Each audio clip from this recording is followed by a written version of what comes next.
Hello everyone, it's Hannah and Morgan. Welcome back to this week's news on H&M. For today's topic, we'll be covering the rise of the new bee's knees of the decade, dance.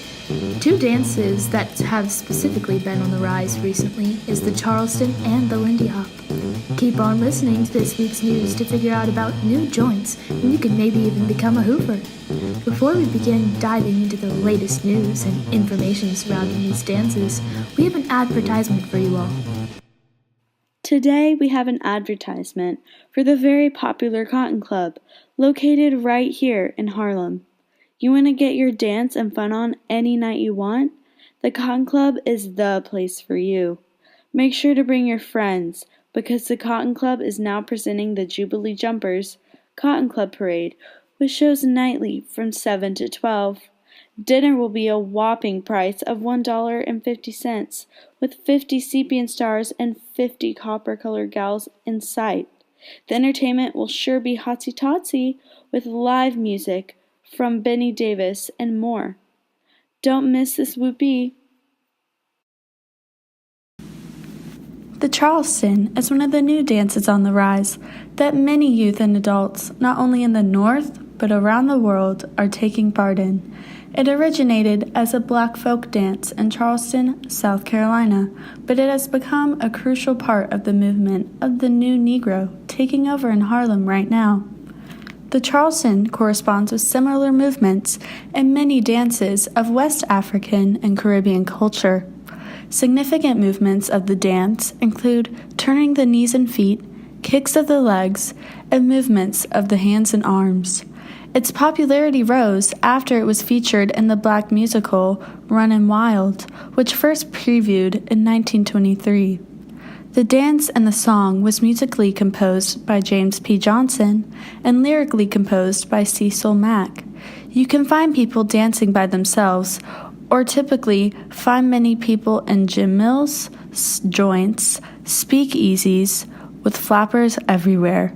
You can even find people just dancing to it in neighborhoods, dance halls, and college campuses around Harlem. The success of the dance is commonly attributed to Josephine Baker, who did the dance in 1926 at Folies Bergère. Not only is the Charleston a craze around Harlem and places in the U.S., but its popularity is spreading across the world. Certain foreign places where people are going wild over the Charleston are countries around Europe and South America particularly. To note this fact, the first recordings of the Charleston happened in Buenos Aires. Runnin' Wild, the musical that has played a crucial part in the Charleston's fame, was a two-act comedic musical that took place in Minnesota. The two main characters were played by F.E. Miller and Aubrey Lyles. The show premiered and was put on for 2 weeks at the Howard Theater in Washington, D.C. The show premiered on August 25, 1923. After showing at the Howard Theater, the show moved to the Selwyn Theater in Boston, and finally to the integrated New Colonial Theater on Broadway, running from October 29, 1923 to May 3, 1924, and again as a new addition for a week in the summer. The New Colonial Theater puts on musical comedies that heavily incorporate black themes. Although the Charleston is very much on the rise, there are different places around the world that have banned the Charleston for social, political, religious, and sometimes health reasons. For example, in 1926 in Paris, the Charleston was banned because, quote, the Negro dance is immoral and not fit for good society, end quote. Other places around the world, and in conservative southern places in the U.S., have used the same mindset in order to ban the dance also. However, there have also been death and safety concerns associated with the dance as well. An example to take into account was a Charleston contest winner that went by the name of Arthur Tessier. Tessier danced the Charleston when on a rowboat in the St. Charles River in Mississippi. Other children were in the boat as well, clapping and singing along to the dance. Because of this, the boy ended up losing balance and falling off of the boat to go underwater, causing him and the other children to drown. To conclude the topic of the Charleston dance, it is taking over by storm, not only here in the States, but around the world. Join in on the ride and remember to stay safe. Before we move into the next news of the latest dancing trend, here's an ad for the bustling Savoy Club. Good evening, ladies and gents.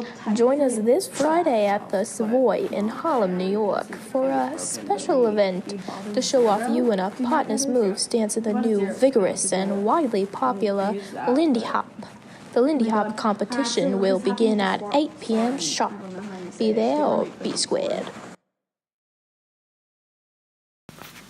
Now moving on to the Lindy Hop, another dance that is taking not only Harlem, but the U.S. by storm. The Lindy Hop is accompanied by jazz music, and the dance itself is complex and requires a lot of physical movement. It has not only taken the world by storm with the dance itself, but in the jazz music industry as well. Jazz musicians are depended upon to constantly create new music that complements the dance for hoofers who dance to the Lindy Hop. As you all heard earlier, the Savoy is the club to go to for dancing and loads of fun. In fact, it is known as the home for the Lindy Hop dance. The Savoy Club is for anyone and everyone: African Americans, European Americans, the high and middle class, blue-collar workers, tourists, and most importantly, Harmelites. You can always find new music and experience new dances firsthand at the Savoy. You can also find casual groups of professional hoofers dancing at the Savoy who continuously tour around the U.S. and Europe. The Lindy Hop continues to spread through performances at a span of theaters. The music that goes along with the Lindy Hop has a 4/4 rhythm and includes a string bass, guitar, drums, and riffs. The rhythm of the Lindy Hop is similar to the rhythm of the foxtrot. The dance includes leaps, jumps, flinging of the arms, and twisting of the torso. That's all for our news this week. We hope all of you New Yorkers and other ladies and gents enjoyed hearing about the new dances on the horizon. Join the H&M Podcast again next week, where we'll be diving into the latest news of the NAACP. Thanks for tuning in.